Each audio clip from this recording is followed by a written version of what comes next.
What up, y'all? It's FortWorthFabian, man. BigBossFabo. I'm back with a video for the channel. Actually doing a reaction to active self-protection, man.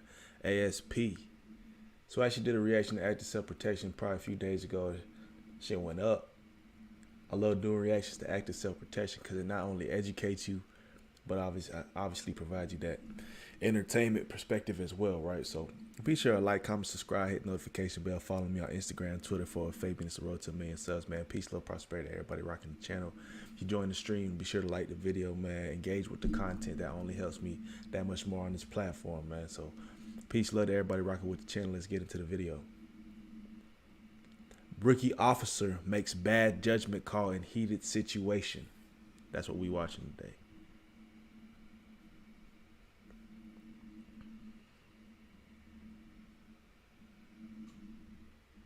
Very rare that I see a badge cam that literally shocks me, but today's is such a case.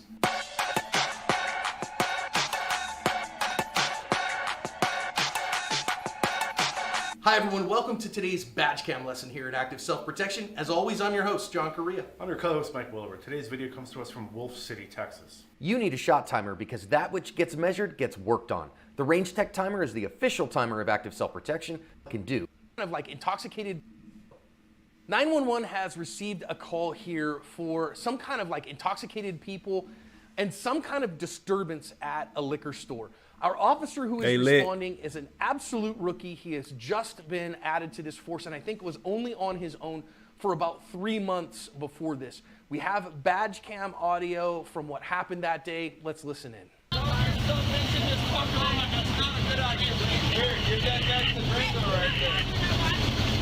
What's going on, bro? You going to good? Yeah. Huh? Back up. You doing good? Yeah, He said, back up, back up. He came in hot already, bro. You coming in this hot with the police. One, he could probably smell the liquor on your breath. Two, I mean, you just too close within body contact.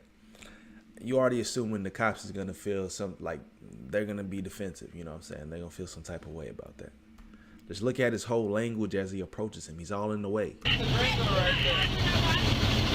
What's going on, bro? You going to good? Yeah. Say, you good? Back up. You doing good? Yeah, stand right there. You understand me? Hey. What's going on? Stand right there. You doing good? Yeah, you're going to stand right there, okay? Do you understand me? Stand right there. I hope you have a good night tonight. Okay, okay? I'm sorry about the broken glass right here. You did this? I didn't do this, but Okay. he tried to like wrap me up and shit. Okay. Well, go ahead and turn around for right now, okay? I'm not turning. No, you're not. You're going to turn around. Is this the guy? I can't be detained right now. You're going to be detained. I can't be detained right You're now. going to be detained. I can't. Hey. You're going to be detained. Hey, quit it. You're going to be detained. You're going to be detained. Put your hand. He already got the taser out ready to go. But he's lit. Be sure to like the video. Hands behind your back. Put your hands behind your back now. You're going to get tased. Do you understand me? Put your hands behind your back. Hey, that was uncalled for, bro. Get back. Get back. Get on the ground. Now. Get on the ground. Get on the ground. Get on the ground. Get on the ground. Whoa, whoa, whoa. Did he start firing on him? Bro, this is the bad judgment. Get on the ground. Get on the ground. Get on the ground. Get on the ground. Get on the ground. Get on the ground. Get back. Get back. Get on the ground. Get on the ground. Turn around. Turn around. Turn around. Put your hands on your back. Now. Dude shot him. Come on, man. Give me your hand. Give me your hand. Shut the fuck wrong with you, piece of shit? Give me your hand. Give me your hand. Yeah, this is definitely gruesome. Warning. I didn't even do anything, man. You shot for nothing.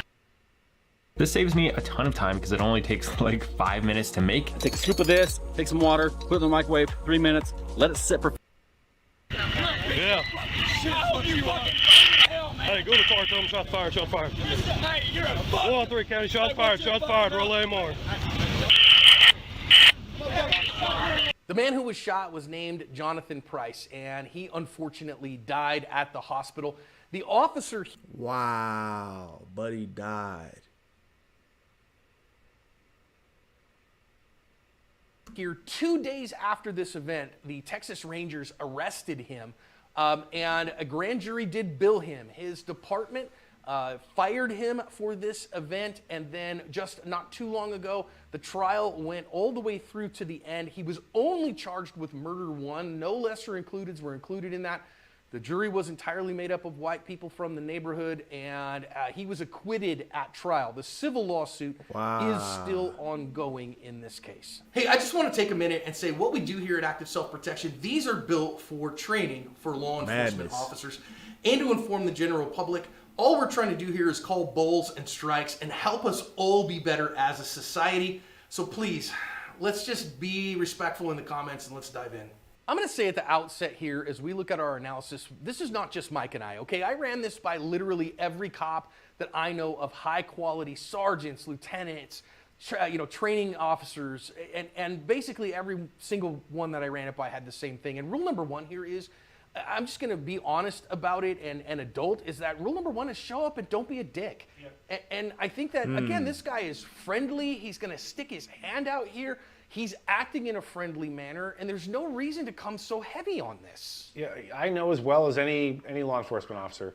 If you've ever showed up at a party late and everyone's drunk already, and you're not, and you walk in and it's like dealing with a room full of children. Yeah. It's no fun to deal with drunks. Everyone knows that. Every cop has been on the force for 2 minutes knows dealing with a group of drunks. There's been an altercation. I don't want to be here right now dealing with these people. This guy's drunk, whatever.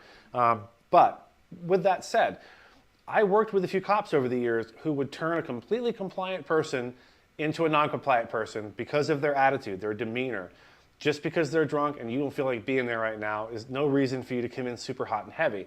Like, look, hey man, I'm not allowed to shake hands. You can say that. I'm not allowed to shake hands, department rules, which is true in some places. Yeah. Do me a favor. I do want to talk to you. Can you come over here and just sit on the curb for a second while I talk to everyone else and kind of figure out what's going on here? Something like that. Anything other than, you're being detained immediately. This guy's clearly not a threat. He was a little obnoxious. That's about the only thing he was guilty of. Well, and again, he's drunk. Drunks are obnoxious, right? And so you've got to kind of recognize that, all right, I'm dealing with a child because he's drunk. And you can tell that just from his slurred speech and whatever, but he's a friendly drunk. Yeah. So officers, hear me. Let the friendly drunk be friendly. Hey, man, I'm good. You good? Okay, good. You're good, too. Tell me what happened here tonight or whatever. So instead, he goes, hey, man, you're detained. Turn around, and I'm going to put you in cuffs. And then that starts to get offensive. And the guy goes, nah, man, I'm not detained. I'm not going in cuffs tonight. So now we've escalated the conflict. Now, I will say, yes, should he have said, okay, officer, yeah, fine, but what's this all about? Yes, he should have.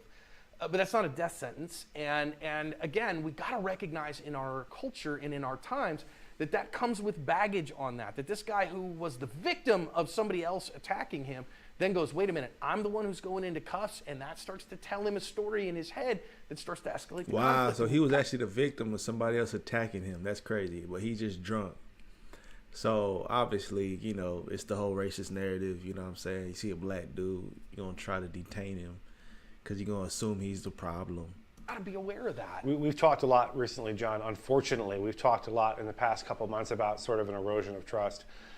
All of the good, people will say, all of the good police encounters that day didn't make the news. Well, that's right, they didn't, because they were good police encounters. The ones that aren't good make the news. As a law enforcement officer, you've got to be cognizant of the fact that we're in a day and an age and a time when optics really, really matter. John has a friend who's a law enforcement officer who said, can you please do some nice videos where the cops look good for just a couple of those, please, before I quit my job? I was shocked when I saw this, John. Yeah. I was really shocked my conscience. And if this sort of thing continues to happen, I fear for the direction that things are going and the general public's attitude towards law enforcement becoming really soured. And it is more and more because of stuff like this. Now, listen, officers, you got to understand, okay, fine. This guy's just walking away from you slowly and you decide to tase him. I think that's objectively unreasonable. You might say, well, he's physically resisting. He's not compliant and he is doing so physically. I don't think walking away from you is physical resistance. It's simply walking away. And also, if you use the taser and it is not effective, which it isn't when you don't get good prong spread, you are escalating the conflict 100% of the time. You've got to recognize it escalates the conflict. So we've talked about this before, John, but there's passive resistance and there's active resistance. So active resistance is I'm punching you, I'm trying to get away from you. Passive resistance is I'm holding my arms to the side, not putting them behind my back when you're trying to get me in handcuffs. Passive resistance is I'm walking away. I think if I can just digress for a moment, going back to the beginning of this tape, I feel like him waiting for a couple more officers or deputies might have been a good idea, just so that it's not just him and a bunch of drunks. But in this moment, I just don't see the justification. He a rookie, bro. He didn't know what he was trying to do. He was trying to let his nuts hang, essentially. He had no reason to pull out his strap and start letting off rounds. For using any secondary, any impact weapon, any secondary, non-deadly, less lethal, anything like that. The guy's literally just walking away. This is a relatively small town. I think odds are, if this guy's super important to find, we'll find him tomorrow. We're dealing with a post, a post party or funeral, whatever it was, fight where some glass got broken. I think discretion needs to be the order of the day here, and it just wasn't. Well, and this is a case of one bad decision snowballs into the next, snowballs into the next, snowballs into the next, which is officers, hey, you got to back up and make the good decision early, so then that way you don't end up in this. And the next bad decision is, oh, okay, my taser is being ineffective, and so then the officer drives in close to him and keeps the taser up and on him and points it and pushes it right in his face. Like, that's going to add to its effectiveness. The thing ain't working, it ain't working. And Right. It's as simple as that. Now, that either means change the cartridge in it, put it back in your belt, do something else. And just because your taser fails, we've said this on the channel before, does not authorize escalating the conflict to deadly force. It simply doesn't. Yeah, deadly force is authorized when it's authorized. And the fact that your baton blows or your pepper spray or whatever else didn't work doesn't give you a green light to escalate the use of force. This man here at some point is going to kind of sort of reach for the taser. And people might argue, he took it too far. He could have used the taser against this officer. That's been a big debate over the last few years as to whether or not a taser is considered, a reason for an officer to use deadly force. In this specific case, I will say, no, it's just not. I just don't see it at all. Well, and in this case in particular, okay, he does reach out his hand to grab a hold and kind of paw at the taser. But a couple things. Number one, the taser's already been discharged, so it doesn't have any more prongs in order to be used. Number two, preclusion is going to be a big problem. This is where our first shot breaks here, is that all he had to do was just pull his hand back and stay out of the range of this trunk. That's what a taser does. It gives you standoff. And the fact that the officer put himself in that position knowingly and then didn't move himself out of the way, I think he had big preclusion problems. And I think, quite frankly, he shoots at him 4 times, hits him at least twice in the chest in that time. And again, if you go, oh, okay, wait a minute, the guy came and pawed at the taser, but the taser had already been discharged. I don't think that he really has the ability to grab hold of it and do deadly harm with it, because the officer could just pull back away from him and back up and off of him. So given all of that, I don't see it. Now, the only charge he was charged with was murder 1, and so the jury ends up acquitting. And I don't want to necessarily, say I know why the district attorney would ever do anything, but, I'm not saying we've never seen people overcharged specifically because that will result in an acquittal. Yeah. I just want to reiterate something for the people watching this. When John showed me this video before we came here to break it down, I was genuinely horrified when he pulled the trigger. There is no gray area here. There's no doubt in anyone's mind. You said the Texas Rangers, it took them all 48 hours to actually, not to make a decision, 48 hours to look at the body cam footage, go before a judge, swear an arrest warrant, and go find this guy and arrest him. This sort of thing shocks the conscience. And I want to make a point, John, earlier you were talking about as he reached for, the young man reached for the taser.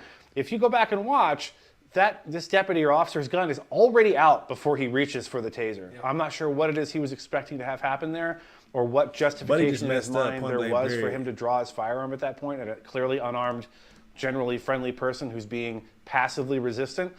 But John, this looks bad from start to finish. As far as, I'll say it.